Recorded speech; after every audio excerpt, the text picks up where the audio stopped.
So it's been quite a while. It's been a few weeks now.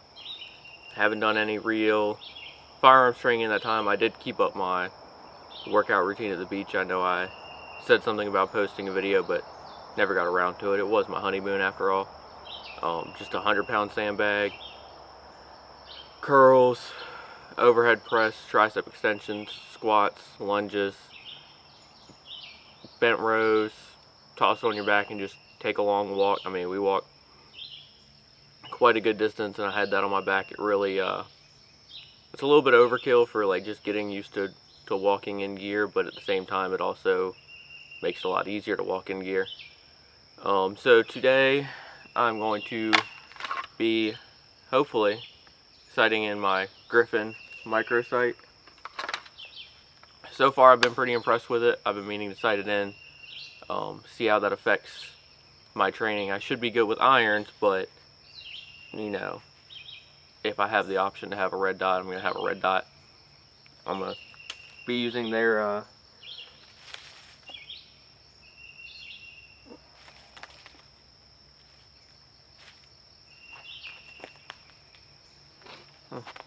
well, you know, gloves and all that. Be using their little tool that they sent me. I couldn't find the flathead I wanted to use with it, but that's all that you need is a very small flathead and some patience. So we're going to start off trying to get this sighted in. Then I'm going to move to trigger ISO group or trigger ISO drill. And I would kind of do want to get around to doing a bare standards drill. That might be an afternoon type of thing. I have stuff coming up here shortly, and you know how life goes. So that might be an afternoon thing, but I will try to get around to it today.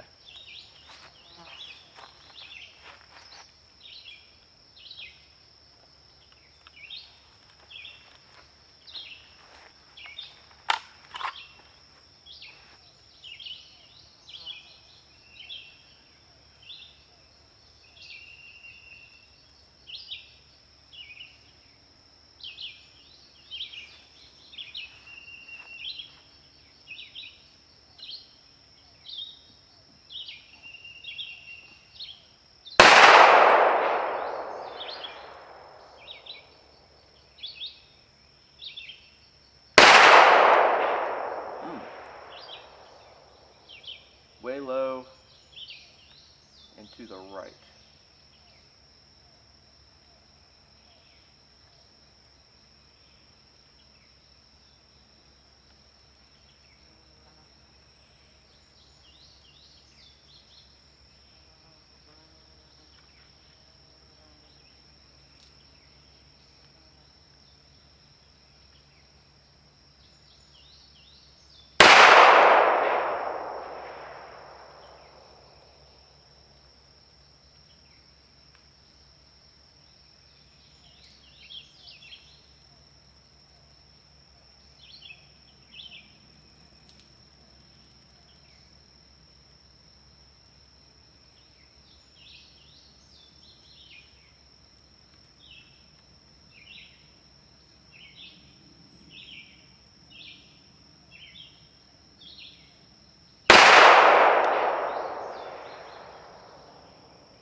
Now we're getting somewhere.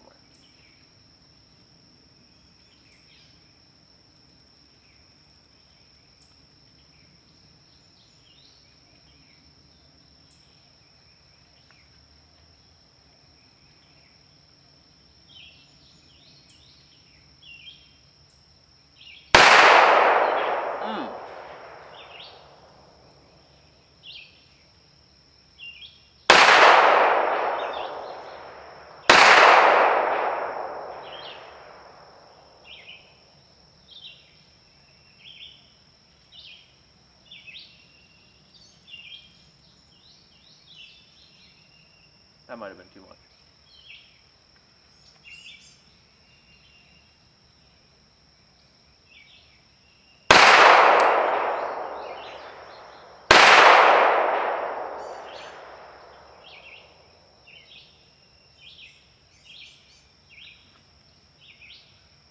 Or I just did it the wrong way. Whatever.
how that works.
I'm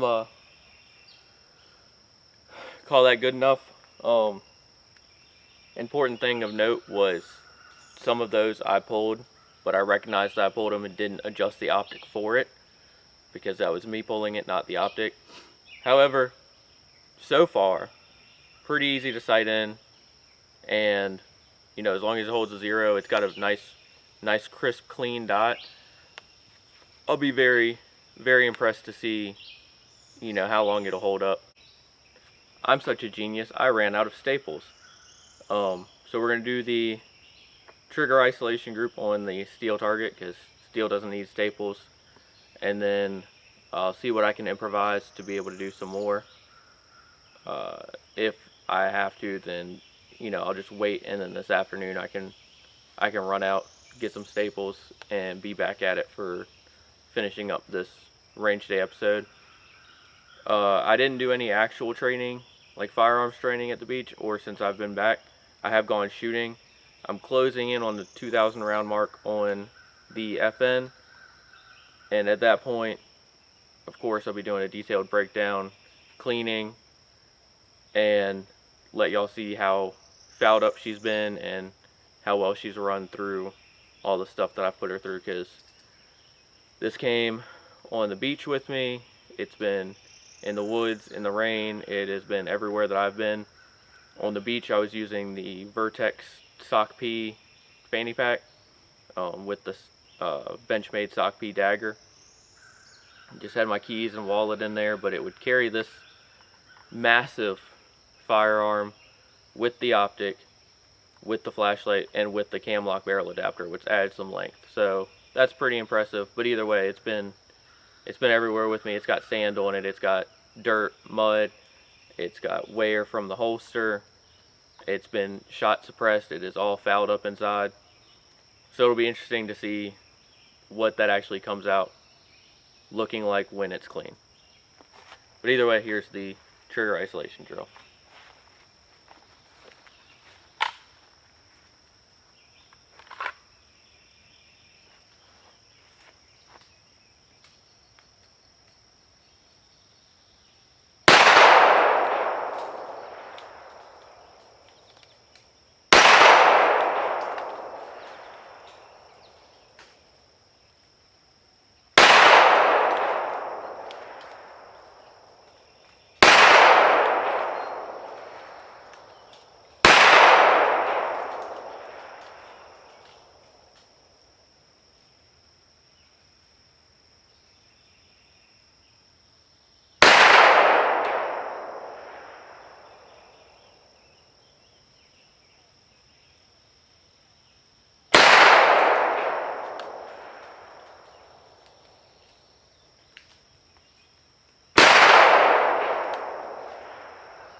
got a little ahead of myself.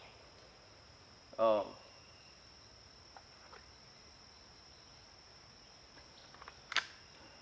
got a little ahead of myself with that last one. You know, that's on me. I didn't, I was starting to get a little quick with it. However, I had one miss with left hand, one miss with both hands. That's not bad, and this red dot does make all the difference because it is just so crisp and clean. And I was looking at it, and you know, every movement of my hand would move the red dot a whole lot, whereas it wouldn't move the iron sights a whole lot, which means that it is a more accurate representation of where you're actually going to impact the target. Overall, I love this thing. You should definitely check it out. I'll be doing a detailed review on it later, but for right now, I love having it on the FN. Apex Tactical, the same place that makes the MRAT compensator for the FNs, makes the adapter plate for Aimpoint Acro to the FNX 45, and I mean, so far it's been great. And this is basically an Acro clone by Griffin.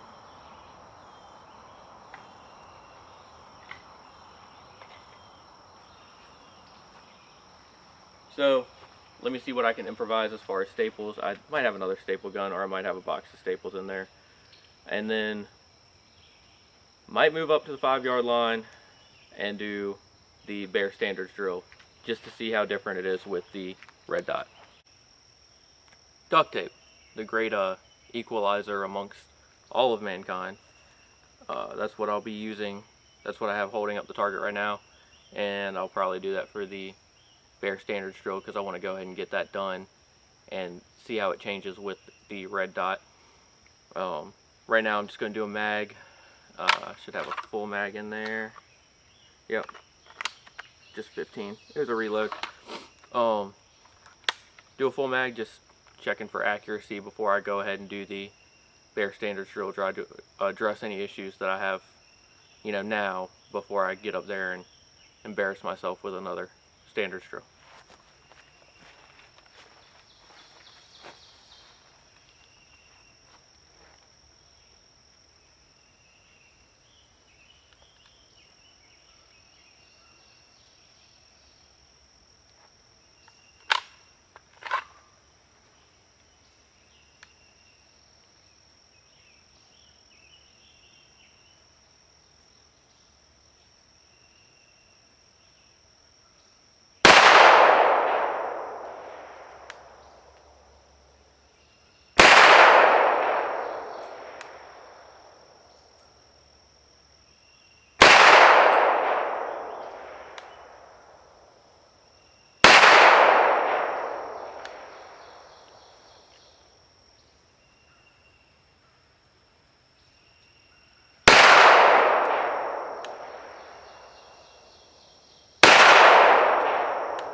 All in all, not too bad.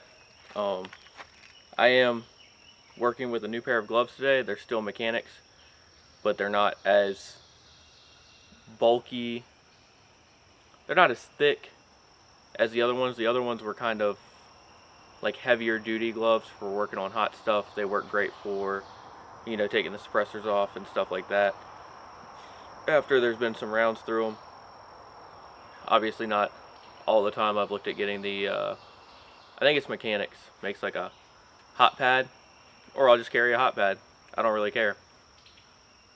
I have welding gloves, but I don't know if those would be enough. I've melted through pairs of those before. So, all in all, I like these gloves a lot better. They're a more tighter fit. They had me adjusting my grip less and less, which once they get broken in, it might not be a problem at all. I'm in love with the optic so far.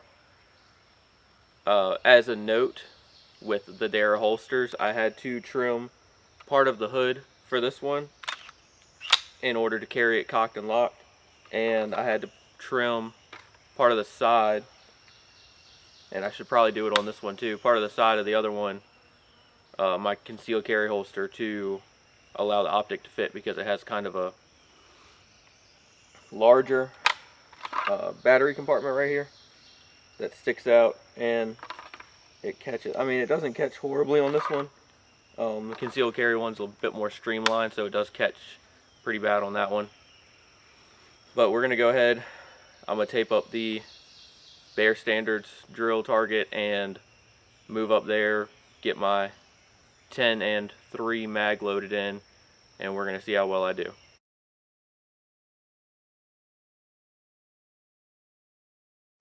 I did go ahead and snap a couple of quick pictures of the target that I did just for accuracy before I went ahead and duct taped the Bear Solutions target to it. I'm gonna go ahead and do this. It is my first day back actually training in a while, so I'm not expecting great results, but I have 9+1 in the gun right now. My 3 reload is right here. I have a 15 behind it, so I am also making sure not to grab the 15. And we're gonna see how I do.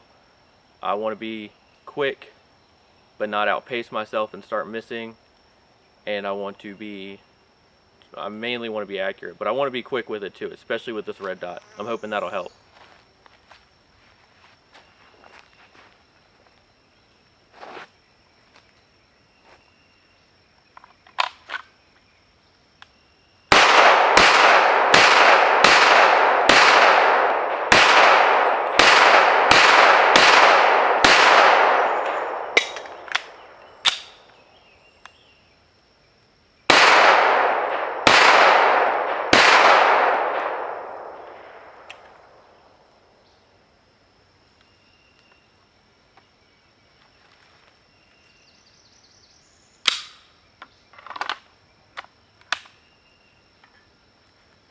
Well, I wasn't anything to be envious of, especially on the 3.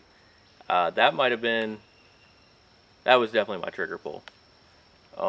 However, I'm incredibly consistent on having a bad trigger pull, so that's something.